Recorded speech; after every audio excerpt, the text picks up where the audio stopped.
Hey everyone, today we're going to dissect the soloing in the El Zorro tune by La Rumba that I wrote with Michael Rajab. We're going to listen to the solo. I'm going to break it down a little bit so you can understand it rather than just learning the solo note for note from the tablature. But if you understand what's going on in a solo, you can then hopefully apply those ideas to your playing rather than just playing a solo note for note and not really understanding why, just thinking, oh, I put my finger here, here, here, and here. You'll get into the nitty-gritty. The nitty-gritty. Anyway, cool. Let's get into it. I don't want to dilly-dally.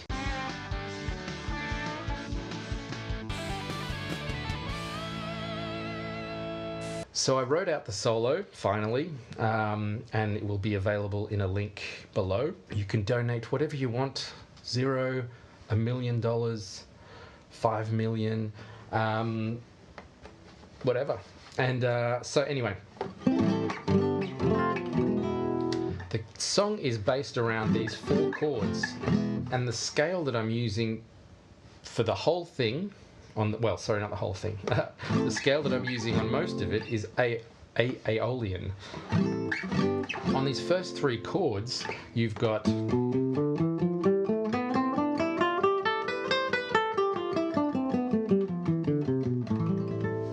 the Aeolian scale. This scale, or C major, depending, if you know your modes or whatever, same thing. Relative major, minor, blah blah blah. Anyway, so it's Aeolian. Over the first 3, that's the same fingering. The only thing that really changes is on the E major chord, I add in this note, which is the 3rd of E major. If they were all in the same key, it would be an E minor, but the old Spaniolas, we like that flamenco-y major chord at the end. So what I'm doing, I'm not going to go through all of it, but it's just sort of how I approach soloing, so you maybe understand it rather than just learning it and not knowing why I'm doing what I'm doing. So let's have a listen to this a little bit.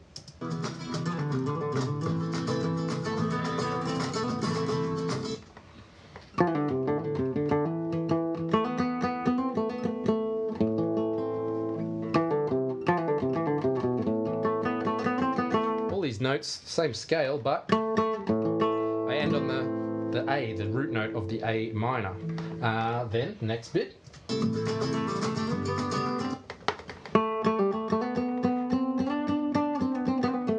I believe that's it. Something like that.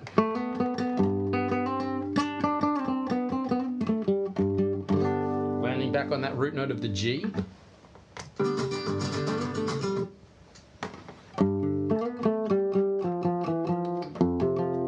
To the root note of the F.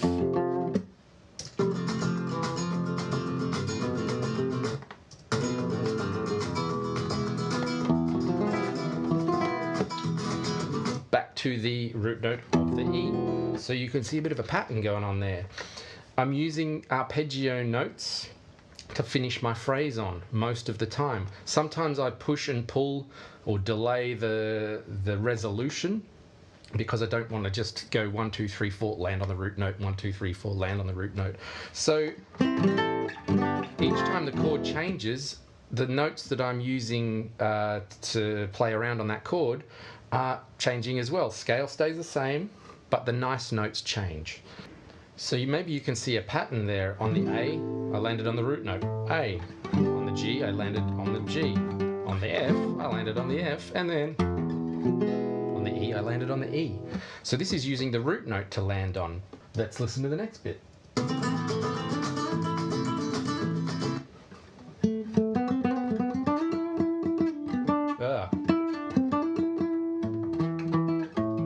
So now I'm landing on the 5th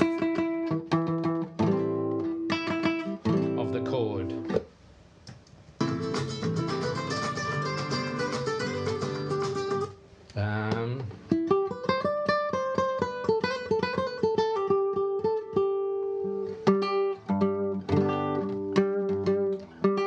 Landing on the root note.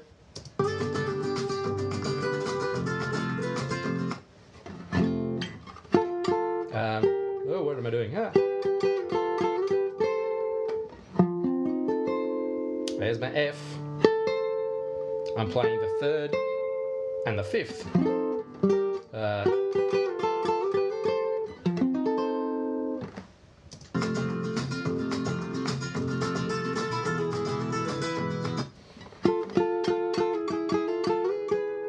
And these bits I play, I think I do with the first two fingers and slide it. Same concept as before, using the third and the fifth. So I'm following the arpeggio notes of the chord. Back into the melody. So essentially, what we want to do is know this scale all over the neck, but also know where these chords are, so you can land on one of those notes that we're playing in the chords in the solo. Alright, so moving on to the second solo.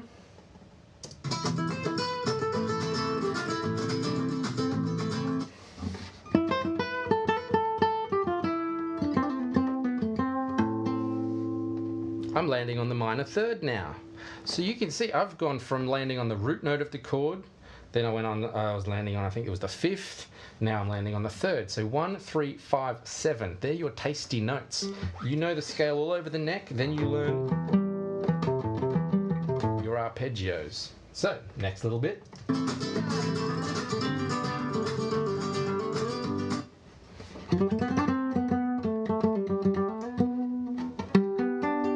G, landed on the major third.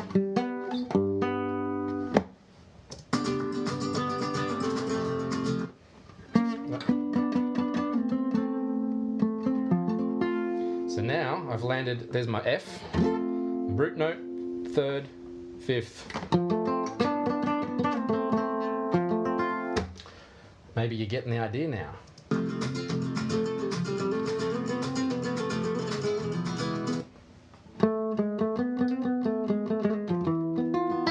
Back to the root note.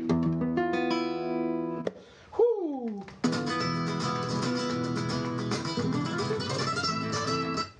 Oh.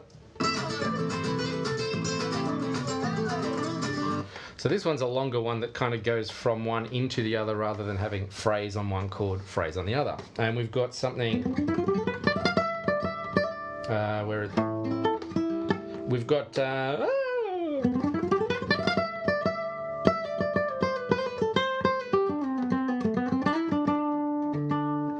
so okay, whoa. Scale run, landing on the fifth of the A minor.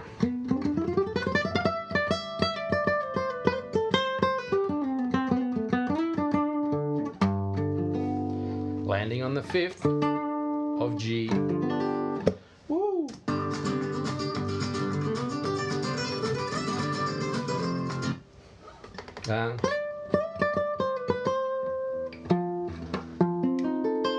Landing on the fifth of the F.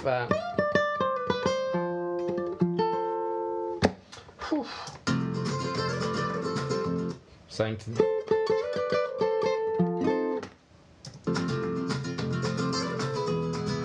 Same thing again. Oh, that one. And back to the melody again. So you can see from the solo, one of the reasons, or the reason why it's sounding nice, other than the rhythm, it's that I'm landing on notes of the chord that I'm playing over the top of. I'm not just thinking Aeolian for the whole thing and then adding in this major third or A flat when I get to the E chord. The rhythm's on point and also the notes that I'm landing on. So I'm dancing around arpeggios within the Aeolian scale. Hopefully that wasn't too annoying. I hadn't learnt this, I've never relearnt this solo until the other day when another student asked me, so I said fine, I will do it. And so I've made it available. Like I said, you can follow the link, donate whatever you want. Nothing is possible. Please donate money. I need some food.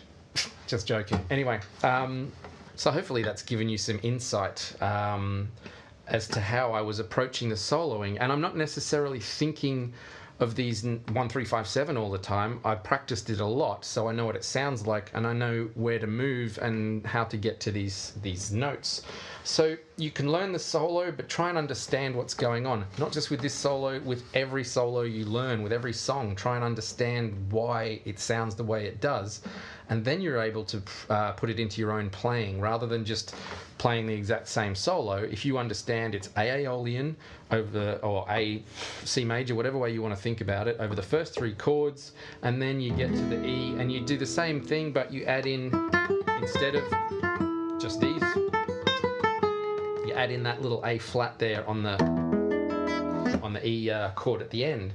So once you understand it, you'll be able to use it in any other song, hopefully. Anyway, I'll leave it there. There's not really much to go on about.